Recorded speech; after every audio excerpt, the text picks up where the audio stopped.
Alrighty, what's up everybody? It is I, your travel god of extreme, Peter Joseph here, for a late night video.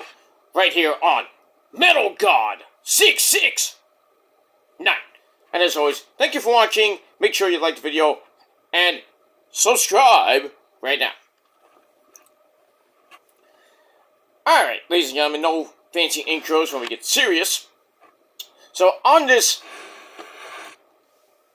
late Thursday night, December the 4th, 2025, or if you're watching the next day, it is December the 5th, 2025, as we start the first weekend of December. We are 20 days away from Christmas, and 26 days away from the end of the year. So, fast approaching Christmas time, the holiday season's here, and just before you know it, Santa Claus will be gracing us with his presence and all that other good stuff. Alright, but before we even get close to that, hope everybody had a great day, and if not, well, sorry about that. But let's get serious for a minute, ladies and gentlemen. I found out this news a few hours ago. I know I'm always late to the party, but whatever, because, you know, I have a life. So anyway, I'm floating through Instagram, I'm floating through Twitter, and I saw this on one of my friend's Instagram pages, and I was like, wow, I was shocked that this person passed away. And if you're an OG video game player, and you've seen the OG version of this movie, you know him, you love him, you can't get enough of him, the man who says, "Your sword is mine!" Yes, the actor who played Shang Tsung in the original Mortal Kombat movie, and his name is Cary-Hiroyuki Tagawa, has passed away at 75. He was also in The Man in the High Castle. But we all know him, we all love him as Shang Tsung from the Mortal Kombat movie. So he sadly passed away earlier today, or if you're watching this on Friday, Thursday, in Santa Barbara at the age of 75 due to complications from a stroke. That is not good. He appeared in The Last Emperor, License to Kill, and The Man in the High Castle. His first film role came in Bernardo Bertolucci's The Last Emperor. And, soon after that, he played the villain Kwang, or Kwang. I call him Kwang, but it's Kwang, in James Bond's movie License to Kill. Long time ago. And on TV, he had a recurring role on Nash Bridges, and guest spots on dozens of series including Miami Vice, Knots Landing, Moonlighting, and Baywatch. Wow, I didn't even know he was on Baywatch. Shit. Knots Landing, I don't really watch Knots Landing back in the 80s. You know, the 80s are the greatest decade ever. I do remember him on Miami Vice. He played like some gangster villain where Crockett and Tubbs had to take him down, basically. You know. I wonder what color suit he was wearing. Was it puce? No, that was Ted Nugent. But, we digress. Moonlighting, I don't remember very much on Moonlighting, but anyway. And, Nash Bridges is that show with, I think Don Johnson's on that show. I forget. It's been a while since I watched Nash Bridges. So he was on, pretty much all those shows. But his big role, as we all know, came in 1995 as the evil villain Shang Tsung in Mortal Kombat, and also was on the TV series Mortal Kombat Legacy in 2011, lent his voice to the more recent Mortal Kombat 11 video game, which is now, that was not the last one, but, because there's now Mortal Kombat 1, and I think there's a sequel coming out up to that one coming up soon.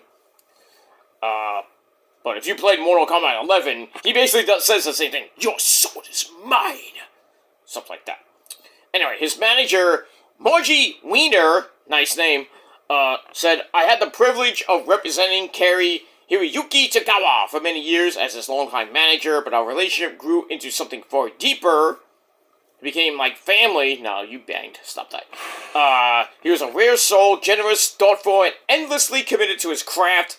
His loss is immeasurable. My heart is with his family, friends, and all who loved him.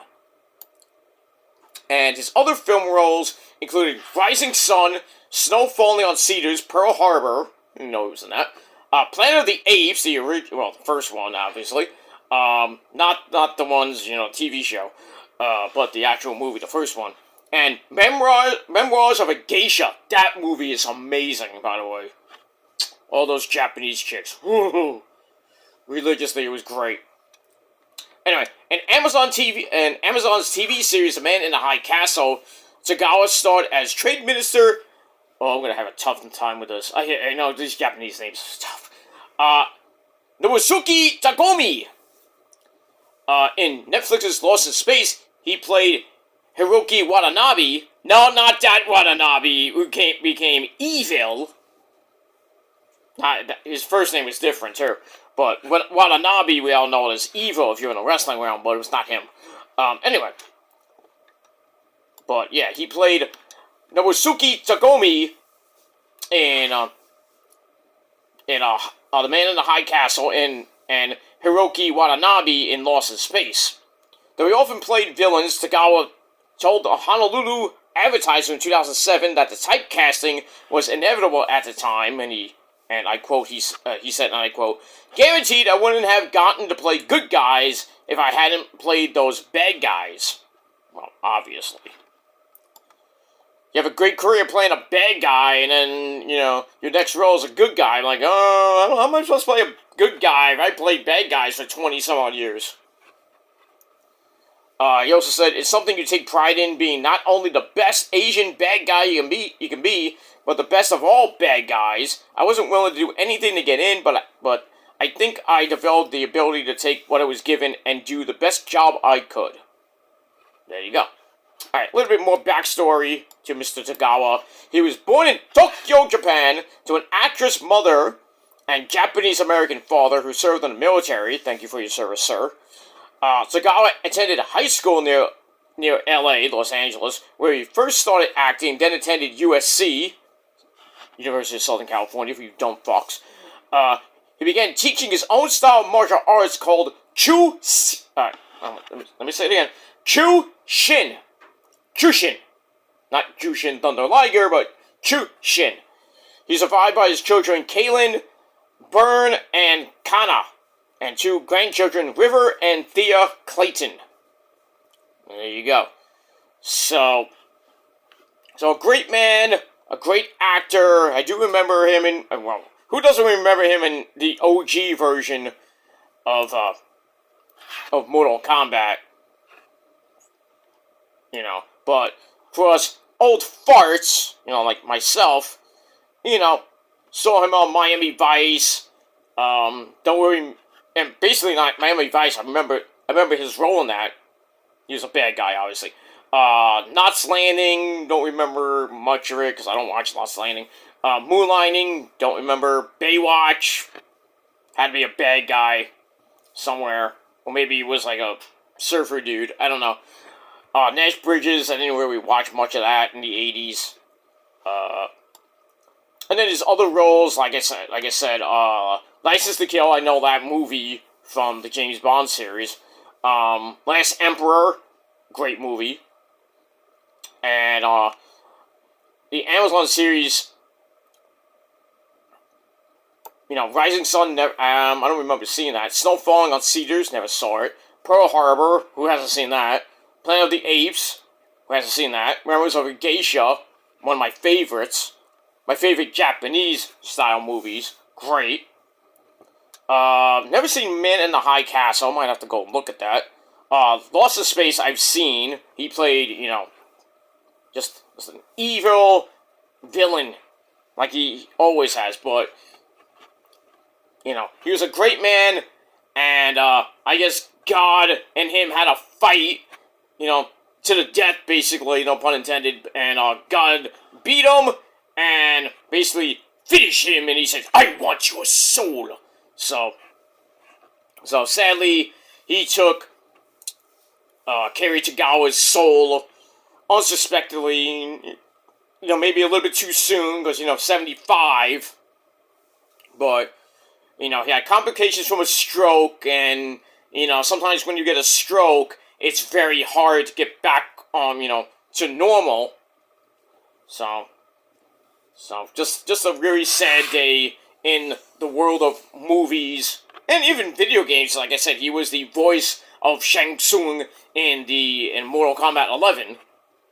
So there will never be another Shang Tsung, because I know, when they made the, after that, when they made, he wasn't in Armageddon, I don't think, but, and then the new versions of, Mortal Kombat, it was a very different, Shang Tsung, obviously, but, another one of his great lines is like, "Scorpion and Sub-Zero, the deadliest of enemies." That's one of my favorite lines in that movie, besides "Your soul is mine," which is pretty much at the beginning of the movie, where there's a flashback sequence, but, with Liu Kang, if you haven't seen that one, that OG movie.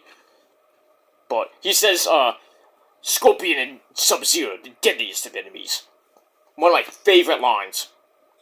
And then you see the OG versions of, Scorpion and Sub-Zero, not the one from the new version of Mortal Kombat.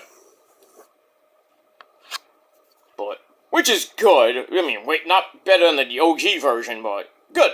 Then the sequel was better, though. Just saying. Armageddon, I never loved the OG Mortal Kombat movies. I like the updated ones. But, OG's always good. But the new the new rebooted version of Mortal Kombat wasn't great, but still, eh. But Armageddon pissed me off. It was so bad. I didn't even like it that much. I know with